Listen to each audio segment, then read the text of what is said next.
Apunten, ¿ah? Datos complementarios, pues, secundarios, bueno. A ver, el día de hoy, chicos, en Historia Universal, vamos a estudiar dos de las civilizaciones más importantes por los logros que consiguieron, sobre todo, de la historia universal. Me refiero a los mesopotamios y a los egipcios, ¿ok? El tema de hoy, lo que pretendo es que ustedes logren describir el medio geográfico y estructurar algunos hechos históricos de manera cronológica de estas dos civilizaciones, ¿ok? Empecemos primero con Mesopotamia.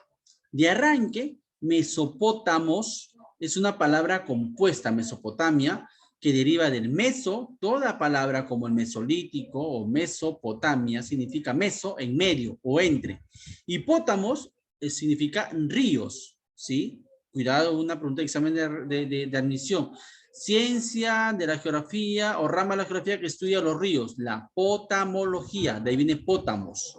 Es decir, que Mesopotamia etimológicamente significa entre ríos, y lo puso así Heródoto, que viajó por muchos de estos lugares de civilizaciones antiguas, y en su libro Los viajes, o los 7 viajes, describe algunos hechos históricos de esta cultura mesopotamia, y él le pone ese nombre, ¿no? Mesopotamia, entre ríos, porque ciertamente Mesopotamia se ubica entre dos importantes ríos, el río Éufrates y el río Tigris. Cuando hablamos de Mesopotamia, tienes que relacionarlo con el país de Irak, en Asia, Irak. Así como hablar de aztecas es de los mexicanos, los incas es del Perú, ¿sí? Igual ese conocimiento. Mesopotamia es con el país de Irak, ¿no? Ahora, los límites de esta civilización fueron los siguientes. Al norte, el monte Taurus. Al sur, el Golfo Pérsico. Al este, limitaron con los persas, que luego los van a conquistar.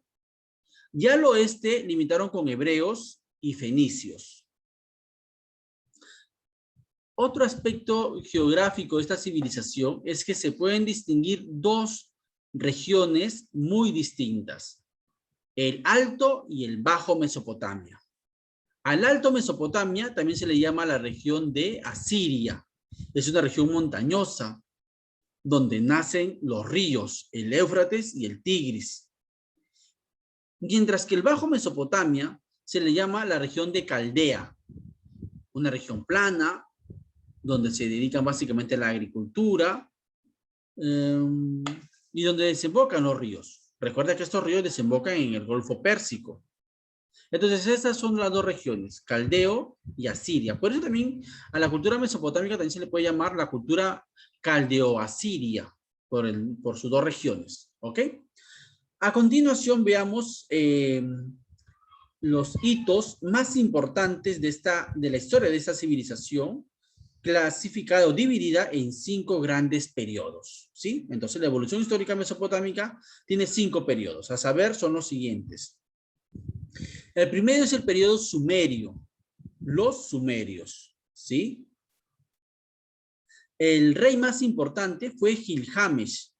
Célebre es, en literatura seguro lo han visto, la epopeya de Gilgamesh, ¿no? El rey más importante de los sumerios. Esta civilización o esta etapa, bueno, puede ser la civilización sumeria o también puede ser conocida como la etapa de los sumerios, ¿ok?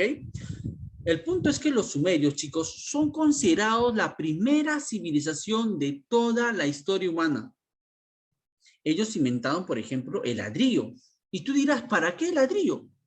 Para hacer templos. Los primeros templos que también ellos construyeron se llamaron zigurats, que lo veremos de aquí en los PPT. Son como pirámides escalonadas. Ellos también crearon el arado, obviamente para arar la tierra y facilitar la agricultura.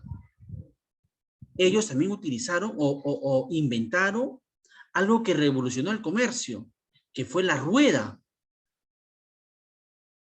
Pero su principal invención de los sumerios fue aquel hecho o invento que marcó el inicio de la historia, la escritura, que se le llama cuneiforme. Por eso y otras cosas más, a los sumerios se les considera como la primera civilización de la historia. Recuerda Gilgamesh, su rey principal.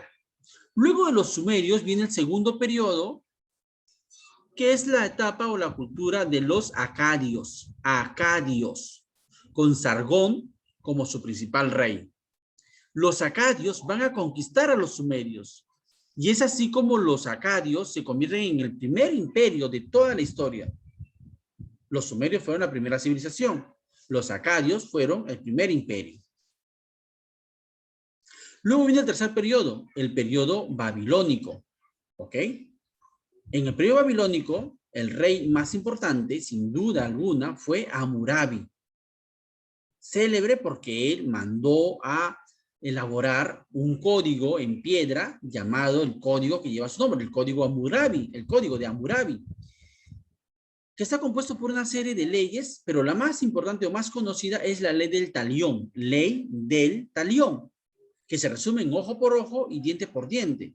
Una ley muy drástica usada justamente para acabar con una etapa donde había mucha inestabilidad, muchos delitos, y entonces se quiso poner mano fuerte y de tal manera que si alguien robaba, simple y llanamente se le cortaba todo el brazo.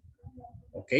Entonces esa es la ley del talión, elaborado o forma parte del código de Hammurabi, mandado a hacer por el rey más importante de este periodo, Hammurabi.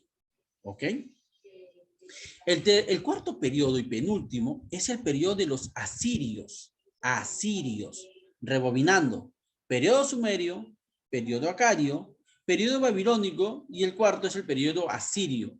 El periodo asirio es otro periodo que se parece a los acadios en el sentido de que hay guerras y conquistas. Los asirios, sin embargo, se diferencian de los acadios, es que lograron extenderse más allá de Mesopotamia, más allá del Éufrates y del Tigris. Los asirios, por ejemplo, conquistaron a los fenicios, a los hebreos, conquistaron hasta Egipto. Los asirios fue un gran imperio extenso, mucho más grande que los acadios.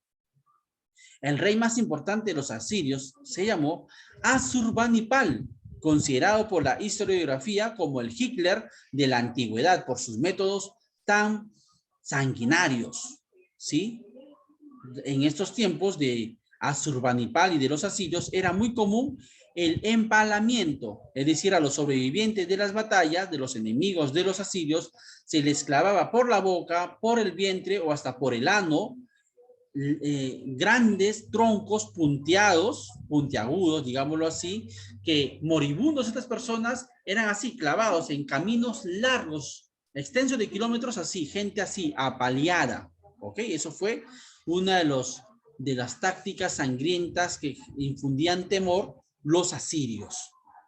Y el último periodo es el periodo neobabilónico. Y tú te preguntarás, ¿y qué pasó con los asirios?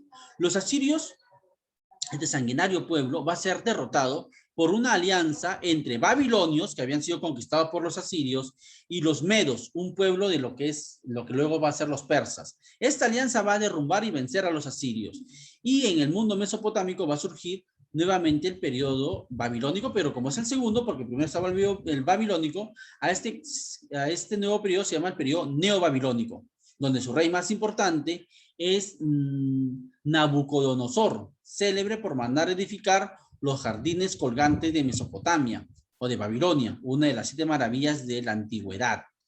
Pero en este periodo neobabilónico van a llegar los persas de Ciro el Grande, que los va a conquistar, poniendo fin así a la historia de Mesopotamia. Me estaba olvidando también el tema de las capitales de estos periodos. En el periodo sumerio, la capital fue Uruk. Algunos libros señalan a Ur como capital. Una de las dos, ¿ya? Si apareciera en un examen es Uruk o Ur, la capital de los sumerios. El segundo periodo, que es acadio, la capital es simplemente Akaat. Akaat. Para los babilonios, obviamente su capital es Babilonia. Los asirios, su capital es Nínive. Y finalmente, para los neobabilónicos, nuevamente Babilonia se convierte en la capital por segunda vez. ¿Ok? Eso con respecto a Mesopotamia, estoy omitiendo por cuestiones de tiempo. Profe, ¿la capital del primer periodo cuál era? Uruk o Ur. Y pasemos ahora al tema de los egipcios, ¿no? Egipto se ubica al noreste de África, ¿no? Tuvo como límites el norte, el mar Mediterráneo, al sur, Sudán, al este, el mar Rojo, y al oeste Libia. Esos son los límites de Egipto antiguo y también tiene dos zonas o áreas. El Alto Egipto, que se ubica al sur, es una zona montañosa donde nace el río Nilo. La ciudad o la capital del Bajo Egipto era Buto, mientras que, disculpa, me estoy hablando del Alto Egipto. El Alto Egipto, la capital es Hieracómpolis, rebobino. El Alto Egipto está al sur. Es una zona montañosa donde nace el río Nilo. La capital era Hieracómpolis. Mientras que el sur, en la otra región que es el Bajo Egipto, se ubica al norte, cerca al mar Mediterráneo, y es donde el Nilo desemboca. Es una región llana o plana. Y la ciudad más importante era Buto. No te preocupes que en los PPT esto está ya esquematizado, ¿ok? Eso con respecto a la geografía de Egipto. Pero hay que resaltar también que el Nilo era es aquel río pues que le da vida a este territorio que forma parte del Sahara, el desierto más grande del mundo, ¿ok? Y el Sahara transporta un sedimento llamado limo, que era usado como fertilizante por los antiguos egipcios. Ahora veamos la larga historia de Egipto. En realidad lo vamos de manera titánica, resumirlo en las siguientes etapas. La primera etapa es la etapa predinástica, donde no hay unidad política. Hay un conjunto de pueblos cerca al río Nilo para aprovecharse obviamente de esta agua del río, sobre todo para la agricultura. Son nomos o aldeas autónomas. No hay faraones. Es el periodo predinástico. ¿Ok? Luego viene el periodo tinita. En el periodo tinita, la capital va a surgir una capital que se va a llamar Tinis. De ahí el nombre del periodo, tinita. Y aquí va a surgir el primer faraón. ¿Sí? Este primer faraón fue Narmer. Narmer, también en algunos libros lo encontramos como Nemes. Él es célebre porque, como te digo, unificó el Alto y el Bajo Egipto en este periodo tinita, ¿ok? En el periodo tinita. Es el primer faraón. Ahora, en este periodo tinita también se comienza a utilizar canales de irrigación, ¿sí? Diversos canales de irrigación, y también se edifican las primeras pirámides. La primera es la pirámide de Sócer. Ya hablaremos de las pirámides después. Sí, una pirámide escalonada. No, ese es el periodo tinita. Luego viene el periodo menfita, donde la capital es Menfis, ¿sí? En Menfita se construyen más pirámides y logran sobresalir las tres célebres pirámides de Keops, Kefren y Miserino. Cuando tú ves una postal de Egipto, siempre van a haber tres pirámides cerca de la Esfinge, ¿cierto? Esas tres pirámides, repito, fueron construidas en este tercer periodo, que es el periodo tebano. Digo, Menfita, la capital es Memphis, ¿ok?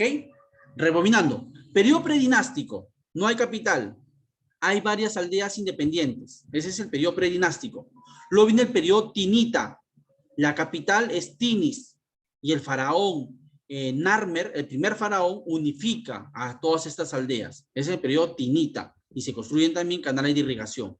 Luego viene el tercer periodo, que es el periodo menfita, donde la capital es Memphis, y donde sobresalen las tres clásicas pirámides de Keops, Kefren y Miserino. Recuerda también que la primera pirámide fue la pirámide escalonada de Sócer, ¿ok? Ahora, el cuarto periodo se le llama el primer intermedio. En este primer intermedio se rompe la unidad, es decir, se rebelan las aldeas, los nomos, porque la gente rechaza el que los faraones los exploten para construir pirámides y templos. Así que se rompe la unidad en este primer intermedio. No hay faraones, no hay capital. Se vuelve como el periodo predinástico, donde hay varias aldeas autónomas entre sí. Luego de esto viene el quinto periodo, predinástico, recuerda, tinita, menfita, primer intermedio, y ahora viene el periodo tebano. La capital es Tebas y surge la figura de Mentuhotep. Este faraón reunifica a las aldeas que se habían roto la unidad en el periodo predinástico, él las reunifica, los convence de que van a conquistar otras regiones, que van a esclavizar otros pueblos y que estos esclavos van a construir las pirámides. Además, los convence de que si es que se mantienen desunidos, cualquier pueblo vecino los puede conquistar. Esa es la función de Mentuhotep, el reunificador de los egipcios. Para un poco consolidar esta unidad, él establece la adoración al dios Amón-Ra, que era la unión del dios Amón, que era el dios del sur, y el dios Ra, que era el dios principal del norte. ¿Ok? Amón-Ra entonces se convierte en finalmente en el dios más importante de la mitología egipcia. ¿Ok? Ese es el periodo, entonces, te decía, tebano. Luego viene el segundo intermedio, y este segundo intermedio se ocurre porque llegan los Hicsos, un pueblo extranjero que se convierte en el primer pueblo de muchos que van a invadir a los egipcios. Los Hicsos los conquistan. Ese es en el segundo intermedio. Luego viene el periodo neotebano. Otra vez la capital es Tebas, y aquí surge la figura de Asmosis, el faraón Asmosis. Él fue el que venció y expulsó a los Hicsos. Y es en este periodo, el neotebano, donde Egipto logra su cúspide, su máxima extensión territorial y su máximo esplendor cultural. Faraones como Ramsés II, por ejemplo, sobresalen. También sobresale el faraón Akenatón, que intentó imponer el monoteísmo y que solo se adore al dios solar. Él es el padre del famoso Tutankamón, el joven faraón, ¿no? Cuya tumba fue encontrada a principios del siglo pasado. Pero luego viene el penúltimo periodo, el periodo llamado tercer intermedio, donde se produce la invasión de los asirios. ¿Te acuerdas? Los asirios, esos llegan a Egipto y los conquistan, y ese es el tercer intermedio. Pero luego viene el último periodo, que es el periodo saíta, la capital es Sais, y surge la figura de Psamético. Este faraón es el que expulsa a los asirios. Pero luego de un tiempo de paz nos llegan nuevos invasores, como los persas, al mando de Cambises.